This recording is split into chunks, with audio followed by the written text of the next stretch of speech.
Hey y'all, long time no see. Well, anyways, I gotta give you a little update. So, yeah, I know you haven't seen this before. It's new to me. Bought this the day after Thanksgiving, this last fall. It is a John Deere 4415. Say hi, Sammy. It's got a Curtis cab on it. It's kind of rotten up on that corner. It's a little rusty. I believe this was first bought from a county. And it had some it was surrounded by salt, so I think that's what happened to it. Has a little heater here, but it's disconnected. It looked like it was falling apart, so I guess they quit using it or something. So, and since it had been associated with salt, it's had its quirks. I've had to do some electrical repairs to it. I've had to put a new key switch in it.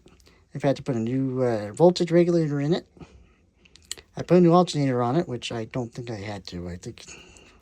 I know I didn't have to because I put the new alternator first. It didn't fix the problem, so I did the regulator, and that solved the problem. So, it's done. We'll go around the other side and show you, but it doesn't seal the best, but when the sun's shining on it, it actually stays pretty warm.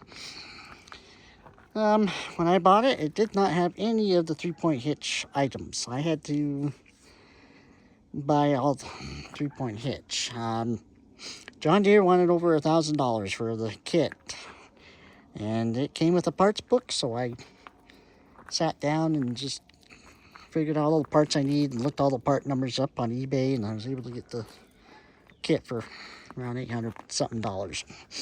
So that's a pretty good deal, I say. And I've had this box scraper because I don't know if I've ever shown this, but I've got this Ford 1210. So,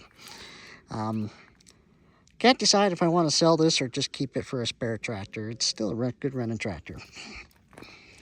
So, but anyways, the difference between that one and this one is this one actually has working 4-wheel drive. But it only has 838 hours on it. So I think that's pretty good. The Ford has over 1,000 hours on it, which is still not bad. But yeah, it has a little bit of rust on the wheels. He put a new hood on it the day I bought it. When I was picking it up, he was just getting done with it. I do not have the side shields, and I don't know if he did either. And the nice thing about it is it has these pallet forks, and I'll tell you what, I use those a lot more than I use the bucket. Believe it or not, I use those to take the garbage cans out because we've got a long driveway, so I just put the garbage can between the forks and it lifts them right up. Beats pulling it. A little more rust there. Tires are pretty decent. It's got a 410 loader on it. And, yeah. Don't know what there else is to say about it, but, man, I love this thing. It actually pulls that box blade and lets it do its job better than the Ford could do with it. I had to lift it up a lot with pulling with the Ford, being it's only 2-wheel drive. And I also it did not have the handle as well, so I had to get a new handle for it too. Seat, not the best, but it works for now. Does have a wiper blade, but that doesn't work. Probably electrical. I haven't dug into that yet, but it's 29 degrees right now, and it starts right up. It supposedly has glow plugs, but it doesn't have a glow plug light on it or anything, so I just wait a few seconds.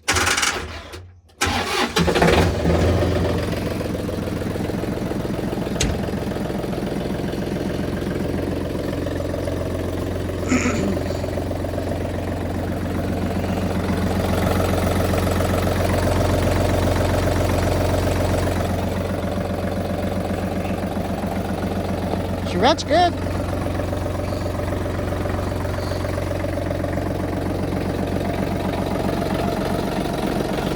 So yeah, I'd like to actually switch it all over to LED lights. Probably end up just drilling a hole up there a little higher to fix that light. But I am going to try to find a new heater. I can find them aftermarket ones for a few $100, so I think I'll eventually do that.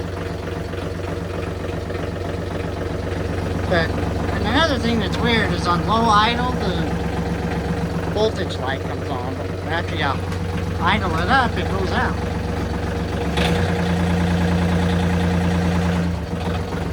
So, don't know what's going on there, but yeah, it's got some electrical gremlins. So anyways, and I also picked up a Volkswagen TDI Jetta 2003 to commute to work and back.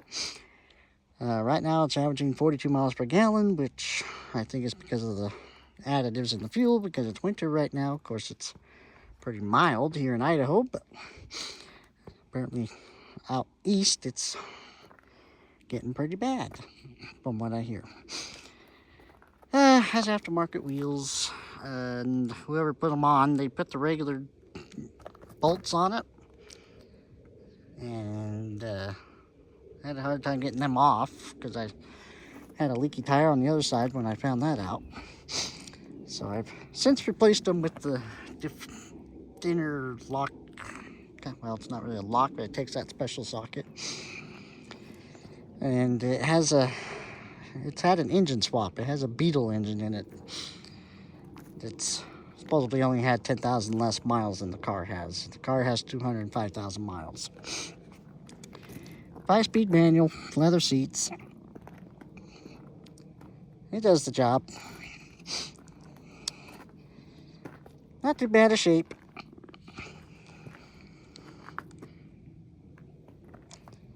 I'd like to put some LED aftermarket headlights on it. Really brighten up the day. I can keep up with all the other fancy headlights. There was one bolt that I couldn't get off yet. So there's still one regular one on there. I think it's right there. So I gotta try to figure out how to get that off. And I had it off once, but that was just barely with the socket on it. And now it's just about to strip it off. So I gotta figure out. I'm thinking of getting the Dremel tool and maybe see if I can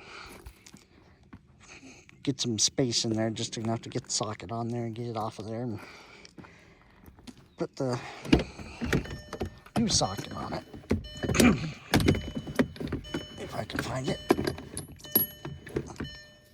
But yeah, I got a set of these for all the wheels to put on it. So, anyways, still have my blue Dodge 24 valve. It's at a shop getting the half door fixed on the passenger side. They quit working. They had to put a new latch on it and new cable and everything. Hoping to have it back by the first of the week. So, anyways, thanks guys. Have a good night and stay warm and stay safe out there in the east. It's supposedly having the ice storms.